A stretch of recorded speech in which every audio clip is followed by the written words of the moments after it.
Loin des salles de classe, ces enseignants en sciences de la vie et de la terre ont choisi pour terrain de jeu le Limousin. Soubrebeau, Saint-Junien, Collonges-la-Rouge ou encore Rochechouart, durant une semaine, 110 professeurs viennent se nourrir d'une expérience de terrain. Nous, on est une science naturaliste. Voilà, notre point de notre base, notre ADN, comme on dit maintenant, en fait, c'est d'avoir un contact avec la nature. Et ce qu'on veut, c'est garder ce contact. Et donc, à côté des connaissances qu'on transmet à nos élèves, ce qu'on souhaite aussi, c'est avoir des informations de terrain. Ici, à la maison de l'Or en Limousin, sur la commune du Chalard, Aurélie Posa, jeune enseignante de l'Allier, découvre l'histoire et les techniques d'extraction du métal précieux, mais aussi du kaolin.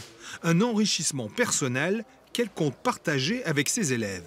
Professionnellement parlant, c'est vrai que ça me permet de garder un certain niveau, de découvrir aussi la France et puis ses richesses sans aller forcément bien loin puisque je viens de l'Académie de Clermont-Ferrand.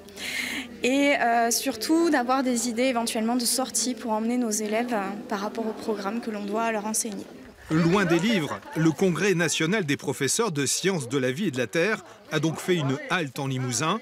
Prochain rendez-vous en Andalousie l'an prochain.